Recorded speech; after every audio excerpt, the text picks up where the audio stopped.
Good morning बच्चों। आज हम 10th क्लास का टॉपिक चल रहा था मेटल और नॉन मेटल, धातु और अधातु। उसके बारे में स्टडी कर रहे हैं, धातु और अधातु। लगभग हम इसकी केमिकल प्रॉपर्टी पढ़ रहे हैं। देखो भाई, बात चल रही थी कि धातु एवं अधातु आपस में अभिक्रिया कैसे करते हैं, ठीक है नहीं? आपस में अभिक्रिया कैसे करते हैं, ठीक है? अभिक्रिया कैसे करते हैं,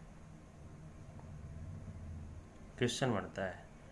देखिए, हाउ डू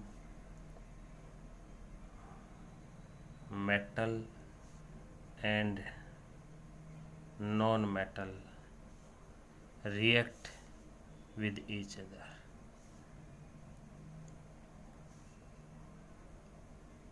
देखो, 9th क्लास में पढ़ के आए थे, इनकी आपने प्रॉपर्टी पढ़ी थी, एटॉमिक नंबर पढ़ा था, ध्यान से ध्यान किया तो देखो कैसे देखो समझते हैं, कैसे समझने का तरीका है अपने को।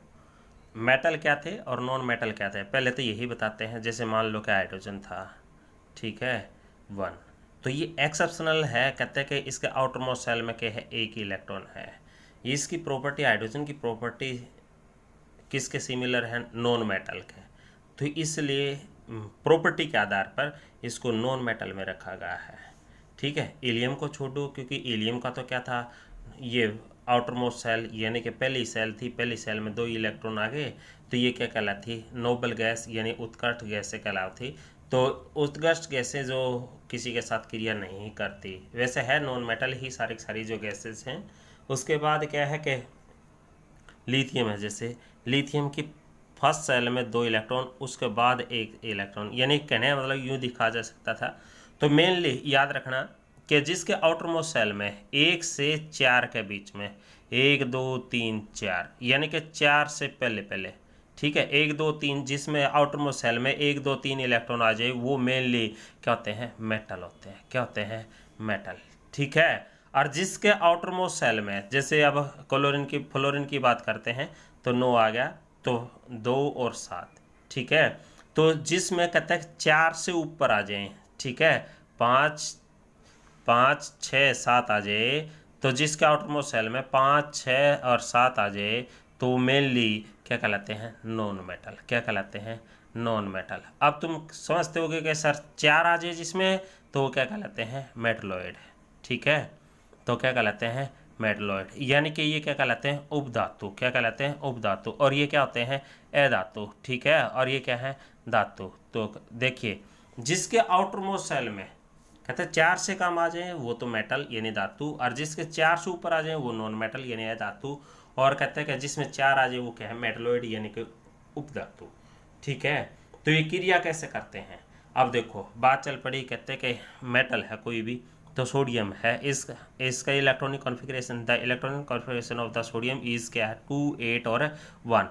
आउटर मोस्ट सेल में कितने इलेक्ट्रॉन है, 1 है, यानी एक हवाई कोश में इलेक्ट्रॉन, ठीक है, इलेक्ट्रॉनिक विन्यास के आधार पर। तो क्या सोचता है ये एक इलेक्ट्रॉन छोड़ दे कि क्या है, इसके पास क्या बचे, नोबल गैस। नोबल गैस यानी जो किसी के साथ क्रिया नहीं करती।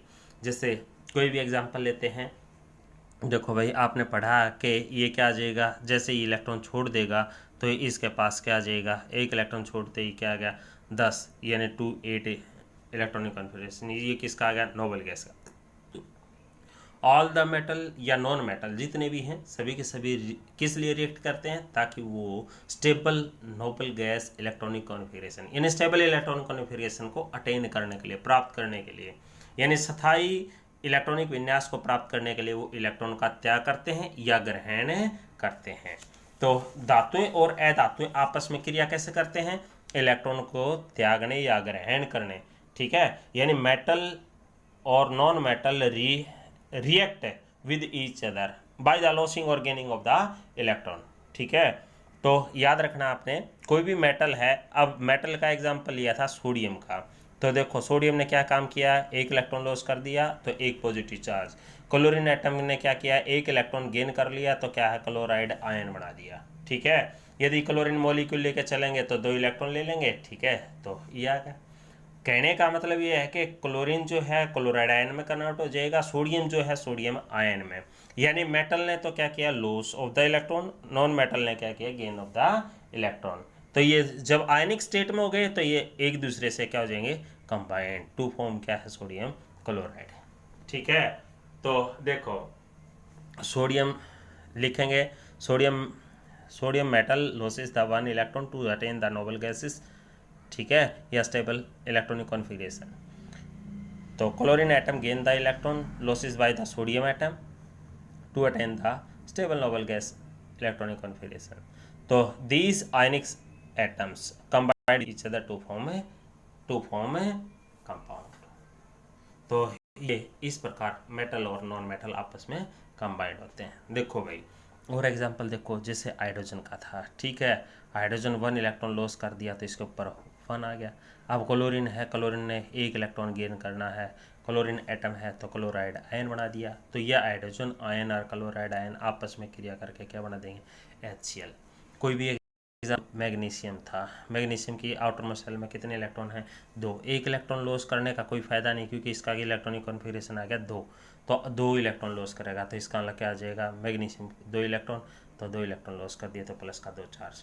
क्लोराइड आयन है तो इसका मतलब क्या आ जाएगा, देखो क्लोराइड मॉलिक्यूल है तो इलेक्ट्रॉन गेन करेगा तो क्लोराइड आयन बना देगा। तो देखो वैलेंसी बराबर जरूर करनी है आपने। तो मैग्नीशियम का +2 तो क्लोराइड का -1, तो आपस में तो कंबाइंड के कितने मॉलिक्यूल होंगे, 2 को एक ये ले लेगा तो एक और चाहिए, तो इसका मतलब क्या आ जाएगा, मैग्नीशियम क्लोराइड MgCl2। देखो सिंपल वे में बताते हैं आपको। मैग्नीशियम का आउटर मोस्ट शेल में कितने इलेक्ट्रॉन हो गए, 2। 1 क्लोरीन यू एटम, क्योंकि इसका आउटर मोस्ट शेल में कितने हैं, 7, तो 7 है तो इसका 8 करने के लिए, ऑक्टेट कंप्लीट करने के लिए क्या करेगा, 1 इलेक्ट्रॉन ले लेगा। इसी प्रकार दूसरा क्लोरीन एटम है तो इसका आउटर मोस्ट शेल में भी कितने हैं, 7, और ये 1 इलेक्ट्रॉन ले लेगा। तो इसका मतलब क्या है कि MgCl2 बनाता है। तो याद रखियो इलेक्ट्रॉन के गेन और लॉस के द्वारा, ठीक है, इलेक्ट्रॉन के गेन और लॉस के द्वारा क्या है, मेटल और नॉन मेटल आपस में कंबाइंड होते हैं। तो आपने याद रखना है। ठीक है, तो इस तरीके से करते हैं। और जो इस प्रकार के कंपाउंड बनते हैं उनको क्या बोला जाता है, आयनिक कंपाउंड। क्या बोला जाता है, आयनिक कंपाउंड, यानी आयनिक यौगिक भी कहा जाता है। आयनिक यौगिक, आयनिक यौगिक क्या है, अब आपको पता होना चाहिए। आयनिक यौगिक की, आयनिक कंपाउंड की, those compound which are formed by the loss or gain of the electron. यानी आयनिक यौगिक क्या है, वे यौगिक जो इलेक्ट्रॉन के ग्रहण करने और छोड़ने के द्वारा बढ़ते हैं। तो याद रखोगे, तो इनकी प्रॉपर्टीज के बारे में पढ़ेंगे। ठीक है, तो property of ionic compound, properties of ionic compound. Ionic compound की प्रॉपर्टी क्या है, यानी गुणधर्म क्या है। ठीक है, तो आयनिक यौगिकों के गुणधर्म भाई देखिए, तो गुणधर्म गुण है, गुणधर्म। ठीक है, तो गुणधर्म क्या है, पहला गुणधर्म, चलिए आगे पढ़ते हैं। पहला गुणधर्म क्या है, देखो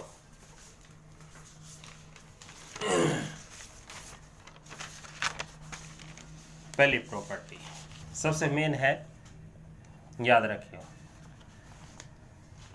घुलनशीलता। घुलनशीलता यानी सोल्युबिलिटी। तो देखो भाई एग्जाम्पल लिया सोडियम क्लोराइड का, यानी कि NaCl। तो आपने पढ़ा है साधारण नमक का फार्मूला है, तो ये हाईली सोल्यूबल होता है, पता है, यानी ज़्यादा घुलनशील होता है ना पानी के अंदर। तो इसका मतलब क्या हुआ कि आयनिक compound are highly soluble in water, highly soluble in water.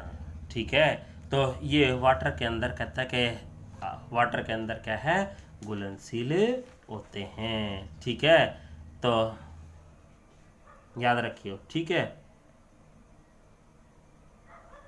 दूसरा है, दूसरी प्रॉपर्टी है, देखो क्वथनांक एवं गलनांक, क्वथनांक और गलनांक भाई।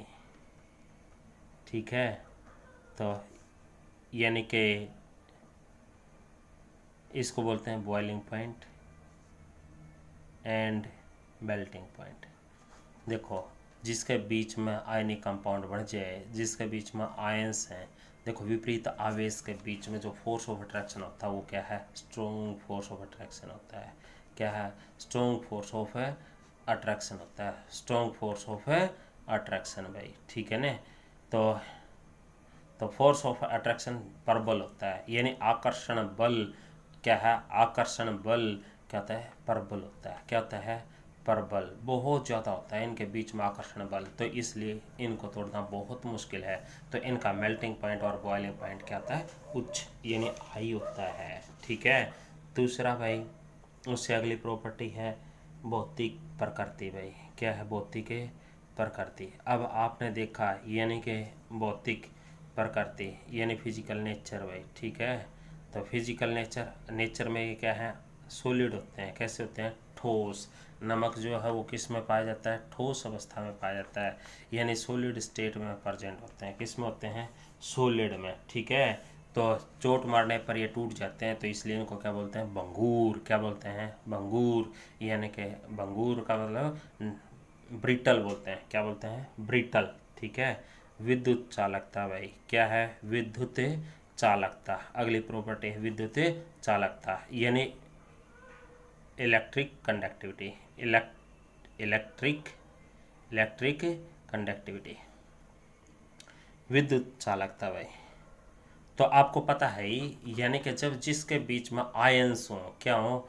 आयन हो, तो उसको पानी में डिजोल्व कर दिया तो ये आयन में कन्वर्ट हो जाएंगे। और जिसमें आयन कन्वर्ट हो जाए, जो आयन में परिवर्तित हो जाए, तो वो क्या होते हैं? कंडक्टिविटी शो करते हैं, यानी कि अच्छे सुचालक हैं। गुड कंडक्टिविटी का इसका, हाँ, गुड कंडक्टिविटी, ठीक है। यानी कि अच्छे चालक हैं भाई। क्या हैं?